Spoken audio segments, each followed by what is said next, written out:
नवरात्रि के 9 दिन सिर्फ फास्टिंग के लिए नहीं बल्कि अपने मन, शरीर और आत्मा को भी शुद्ध करने का एक पवित्र अवसर होते हैं। लेकिन अक्सर फास्टिंग के दौरान हम कुछ ऐसी गलतियां कर देते हैं जिससे हमारी फिजिकल हेल्थ तो हार्म होती ही है, बल्कि हमारे व्रत के, हमारे इस फेस्टिवल के जो स्पिरिचुअल बेनिफिट्स हैं वो भी कम हो जाते हैं। और आज इस वीडियो में मैं आपके साथ वही बातें और मिस्टेक्स शेयर करूंगी जो आपको इस नवरात्रि बिल्कुल भी नहीं करनी है, ताकि आपके जो व्रत हैं वो भी सफल बने और माता रानी का आशीर्वाद भी आपको भरपूर मिले। नमस्ते एवरीवन, योगा विद काम्या में आप सभी का स्वागत है।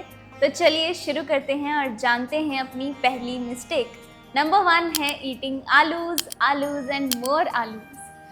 नवरात्रि में सबसे कॉमन फूड होता है आलू, क्योंकि इजी है, टेस्टी है और हर रेसिपी आलू से इजीली बन जाती है।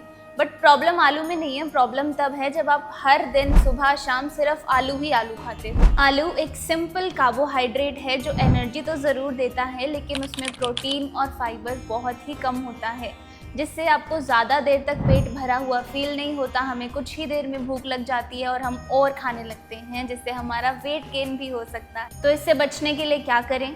प्लीज़ मेक श्योर कि आप दिन में एक बार ही अपनी किसी भी एक मील में ही आलू का यूज़ करें and make it balanced. Try to pair your aloos with kuttu के आटे की रोटी या सिंघाड़े के आटे की रोटी, या try to balance it with paneer या फिर दही, एंड अपनी बाकी की मील्स को थोड़ा हेल्दी और न्यूट्रिशियस बनाओ। नंबर 2, सेइंग भूख लगी है अगेन एंड अगेन। तो फास्टिंग सिर्फ एक फिजिकल एक्सरसाइज नहीं है, it's emotional, it's spiritual and it's a mental thing also. और फास्ट रखने के बाद जब आप बोलते हो बहुत भूख लगी है, मुझसे नहीं हो रहा है, तो आपका जो माइंड है ना वो रेस्टलेस फील करता है, वो कुछ नेगेटिविटी को सेंस कर पाता है। वाइब्रेशंस मैटर करती हैं, जो आप बोलते हो, जो आप सोचते हो, वही एनर्जी क्रिएट होती है। तो अगर आप बार बार बोलते रहोगे भूख लगी है, नहीं हो रहा है, तो और ज़्यादा भूख लगती है। What you can do is आप अपना माइंड सेट शिफ्ट करने की कोशिश करो। इंस्टेड ऑफ सेइंग कि बहुत भूख लगी है या फिर नहीं हो रहा है, ट्राई टू से कि मैं अपना माइंड, बॉडी एंड सोल को डिटॉक्स कर रही हूँ, या फिर ट्राई टू से टू योर सेल्फ कि ये प्रैक्टिस, ये फास्टिंग मुझे और ज़्यादा स्पिरिचुअली स्ट्रॉन्ग बना रही है। I am doing it for my well being. And ये इतनी सी माइंड सेट शिफ्ट वाली जो चीज़ है, आपकी प्रैक्टिस को, आपकी फास्टिंग को और भी ज़्यादा मीनिंगफुल बना देगी। Number 3, eating all the random sweet, snack and लटरम पटरम चीज़ें। तो हम फास्टिंग में यूजुअली क्या करते हैं कि बहुत सारी मिठाइयाँ, तिल के लड्डू, फ्राइड पकौड़े, तली हुई गिरियाँ या फिर आलू वाले चिप्स। तो ये सब हमें नहीं करना है। तो ये चीज़ें आपको इंस्टेंटली तो आपकी भूख मिटा देती हैं, बट बाद में क्या होता है, डाइजेशन हैवी हो जाता है, एसिडिटी होती है, हमें ब्लोटेड फील होता है, एनर्जी कम हो जाती है, प्लस खाली पेट ये तिल के लड्डू खा लेते हो, इससे आपकी शुगर भी इम्बैलेंस हो जाती है।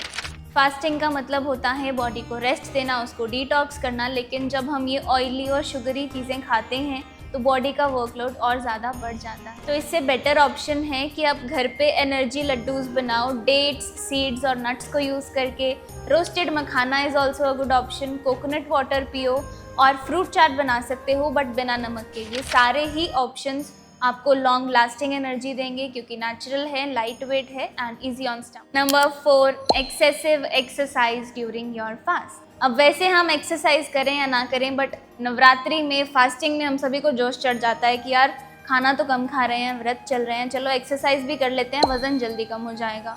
बट रियलिटी में क्या होता है, जब आप फास्ट कर रहे होते हो, बॉडी के पास एनर्जी बहुत ही लिमिटेड होती है। अब ऐसे में आप HIIT करोगे, स्ट्रेंथ ट्रेनिंग करोगे, ज़्यादा देर तक कार्डियो करते रहोगे, तो क्या मिलेगा आपको? डिजीनेस, डिहाइड्रेशन और बॉडी की एनर्जी बिल्कुल ही ख़त्म हो जाएगी। तो फास्टिंग के दौरान आपको ज़्यादा थकान ना हो, इसलिए कोई जेंटल एक्टिविटी चूज़ करो, जैसे कि योगा फ्लो, स्ट्रेचिंग, प्राणायाम, मेडिटेशन, वॉकिंग कर सकते हो। ये सारी ही एक्टिविटीज़ आपको एक्टिव भी रखेंगी, साथ ही आपको थकान भी नहीं होगी। ऑल्सो हमारे व्रत के जो स्पिरिचुअल मीनिंग है उसमें भी ये सारी एक्टिविटीज़ आपको सपोर्ट करेंगी। Number 5, ignoring nutrition. अब फास्टिंग का ये मतलब नहीं है कि आप न्यूट्रिशन को इग्नोर करोगे। यूजुअली काफ़ी लोग ऐसा करते हैं कि सिर्फ एक ही टाइम खाना खाएंगे या खाना ही नहीं खाएंगे, कुछ लोग तो पानी भी नहीं पीते हैं। प्लीज़ ऐसा नहीं करना है, बिकॉज हमारी बॉडी को रोज़ विटामिन्स, मिनरल्स, प्रोटीन, कार्बोहाइड्रेट्स और हाइड्रेशन चाहिए, फास्ट हो या ना हो। और अगर ये न्यूट्रिएंट्स आपको नहीं मिलते हैं तो आपको weakness, headache, acidity, constipation, mood swings और डिहाइड्रेशन होने लगती है, इम्यूनिटी भी कम हो जाती है।